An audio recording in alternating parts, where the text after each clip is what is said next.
Hello, welcome to Unit 1.1 Introduction to Acquired Disability.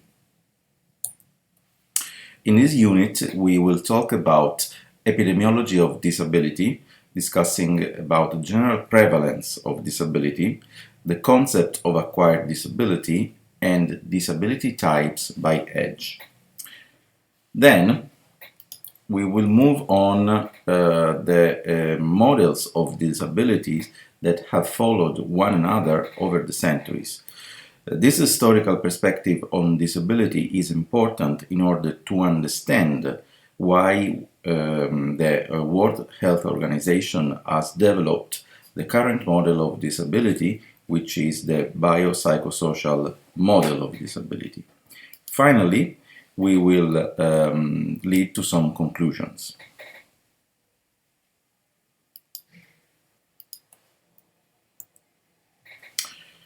Let's talk about epidemiology of disability. The world prevalence of disability is estimated to be between 16 to 19%, which means that about 1 out of 5 persons in the world do have a disability, and that in crude numbers, it means that 1 billion people throughout the world do have some kind of disability.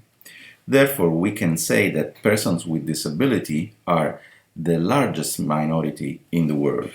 Disabilities could be either congenital, which means since birth, or acquired.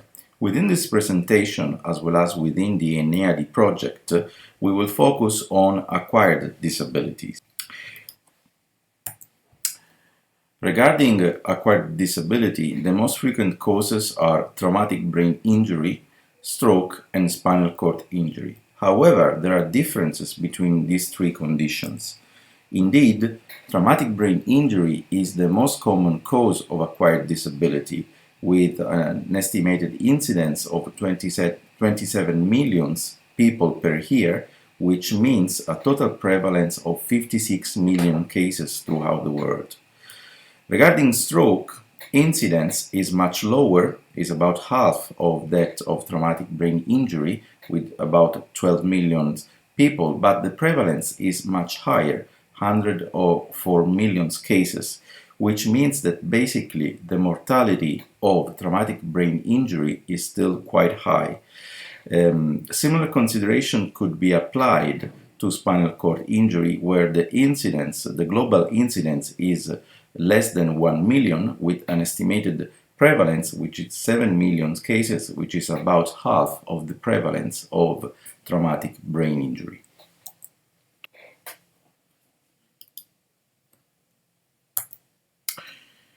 In this survey conducted in 2017 in the United States, they found an estimated prevalence of disability around 16.7%.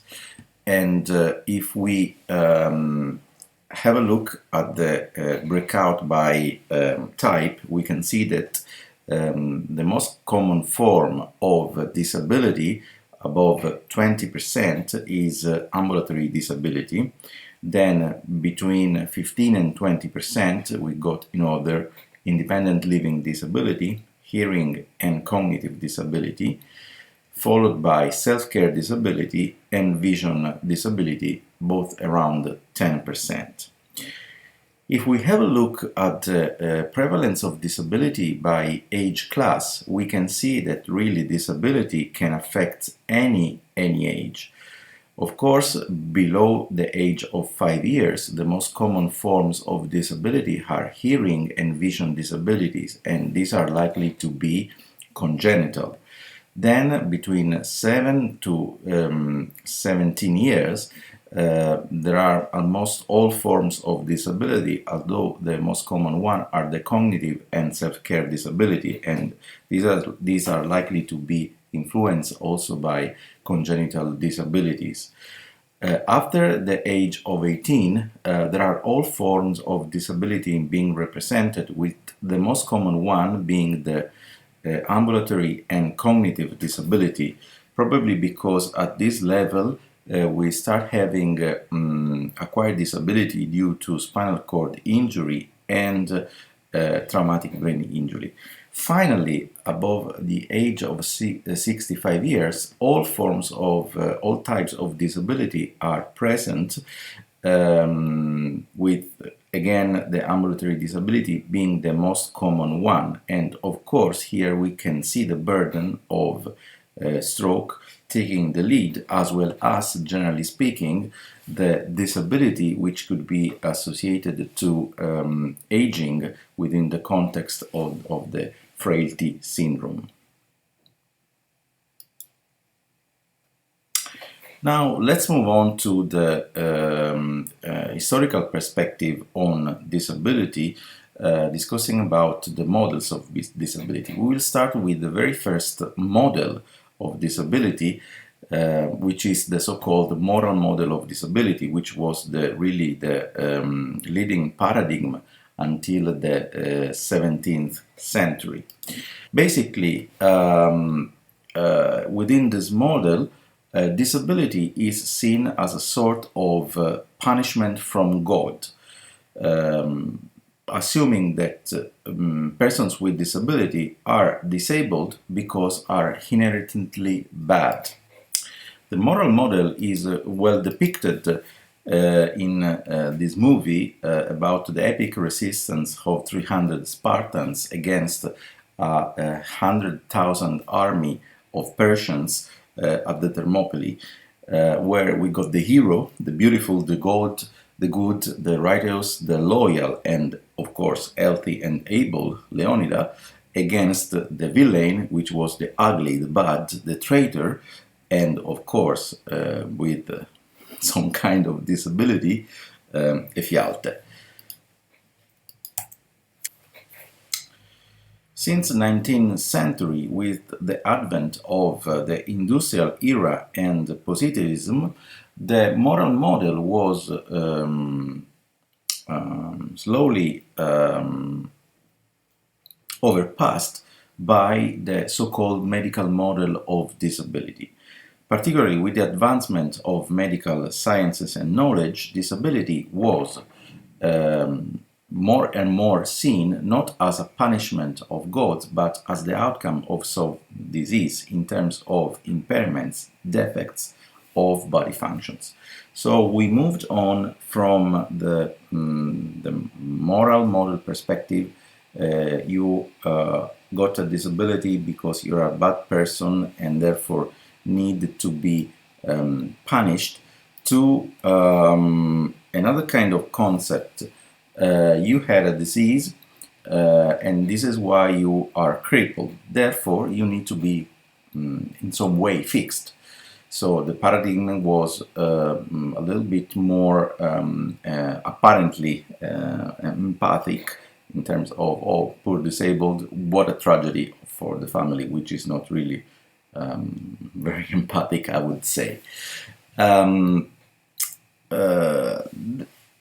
In any way, although it was some kind of advancement in terms of the knowledge and comprehension of disability, from a practical point of view, disability was still seen as a problem of the person, negatively impacting on society, which in some way had to be resolved. And unfortunately, over the 17th to 20th century, we have seen all sorts of solutions for the disability problems, ranging from any sort of medical treatments and experiments, or ridiculing persons with disability in freak shows, or secluding them, or even subjected to mass elimination in what could be considered the general test of what would have become later the Holocaust. The real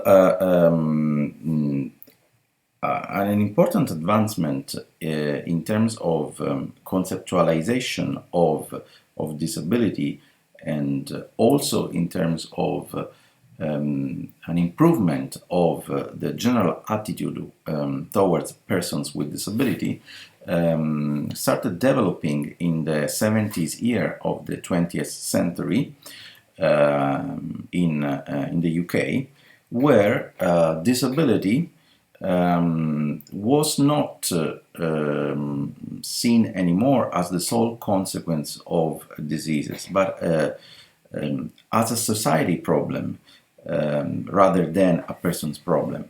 In particular, these organizations made by persons with disabilities and their allied started saying, well, there is nothing wrong with us. It is the organization of the society which is disabling.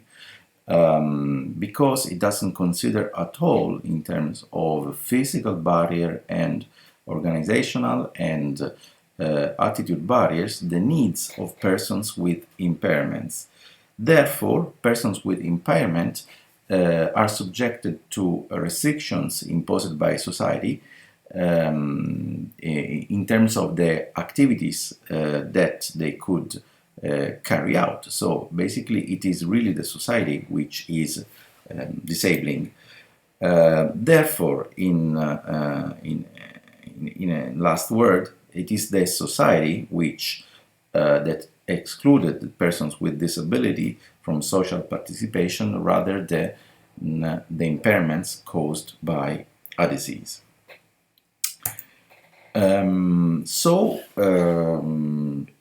This will be explained later in a subsequent unit.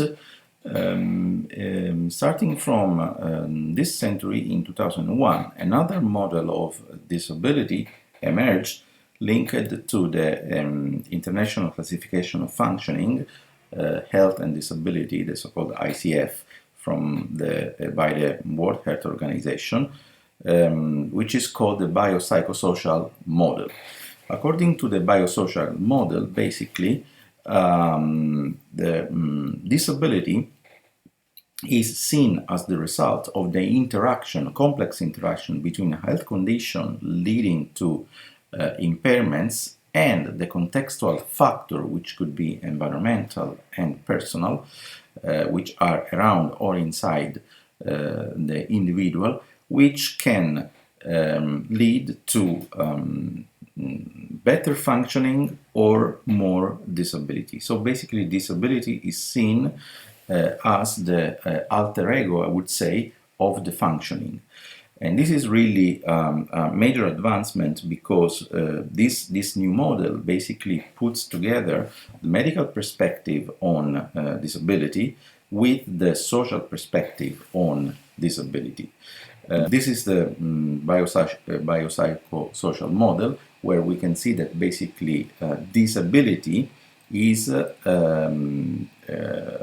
considered a problem, some problems within body functions and body structures, in the ability to carry out activities and participation, which is caused by a disease, but also by contextual factors, which can be environmental and personal factors. And therefore, this is a real advancement, also because the disability is seen really something within the continuum of health, alongside, what we call functioning. So, in conclusion,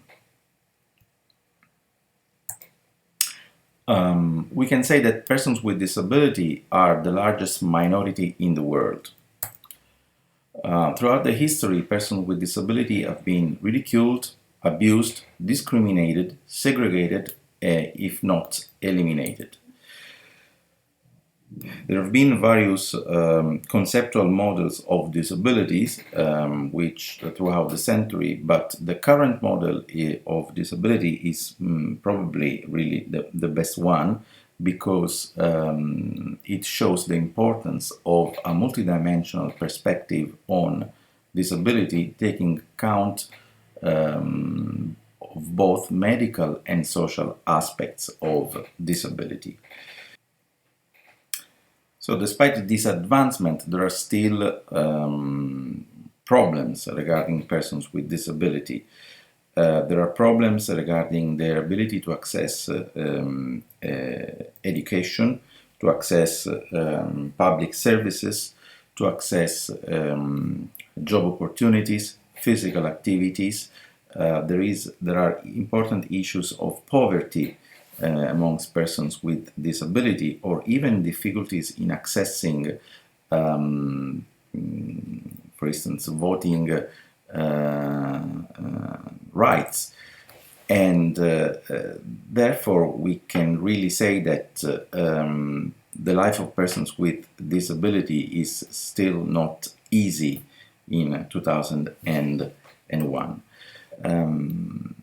Undoubtedly, barriers and negative attitudes limit the possibilities of persons with disability to access life opportunities and to enable persons with disability to fulfill their full potential.